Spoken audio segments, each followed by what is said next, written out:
Hello বন্ধুরা, এই মানস প্রামাণিক আমার ইউটিউব চ্যানেল মানস প্রামাণিক। আজকে আমি নিয়ে এসেছি অঙ্কের সূচক, অর্থাৎ সূচকে কিছু দু একটা আমরা অঙ্ক করব আজকে। যেমন x⁻0 সমান 1, এটা কিন্তু আমরা জানি x⁻0 সমান 1, কিন্তু x⁻0 সমান 1 এটা কিভাবে এলো, অর্থাৎ আমরা প্রমাণ করে দেখাবো কিভাবে এলো এটা। তাহলে কিভাবে করব আমরা? না, x/x সমান x/x লিখতে পারি।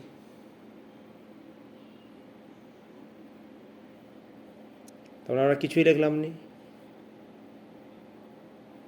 x/x সমান x/x।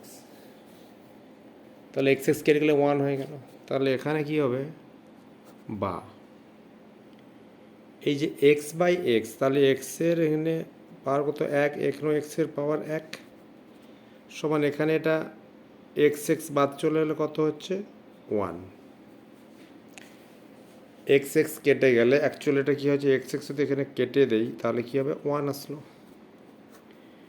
আবার এই যে x, তাহলে x মাইনাস ইন্টু এক্স সমান 1, কারণ এখানে যে ভাগ ছিল x⁻1 এটা উপরে উঠে গেলে কি মাইনাস হয়ে যাবে।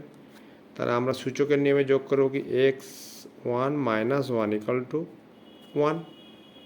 তাহলে অতএব কী হলো? x⁻0 সমান 1। প্রুফড, প্রমাণ হয়ে গেল। কীভাবে x⁻0 সমান 1 হলো আরেকবার দেখে নাও। বোথ সাইড এক্স, তাহলে x দিয়ে ভাগ করলাম আমরা। ভাগ করার পর কী করলাম? এখানে নিচে 1 x⁻1টাকে উপর তুলে নিলাম মাইনাস করে, ভাগ যেহেতু মাইনাস হবে। এবারে এটা কী হলো? 1 1, এ হলে কত? 0 হয়ে গেল। তাহলে x⁻0 সমান 1।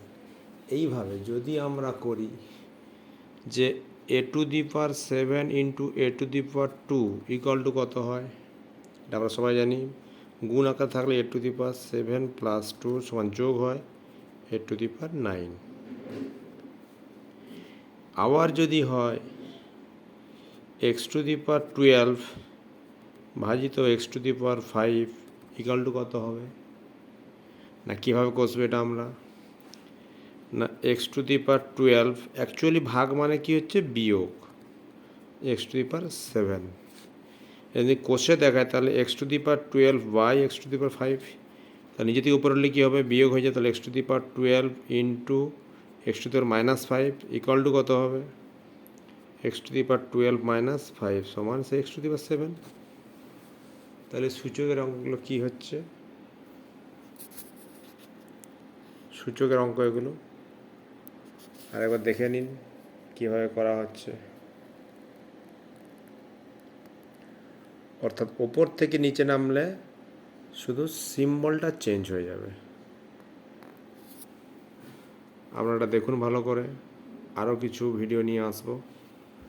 চ্যানেলটি ভালো লাগলে লাইক করবেন, সাবস্ক্রাইব করবেন এবং কমেন্ট করে জানাবেন। ধন্যবাদ সবাইকে।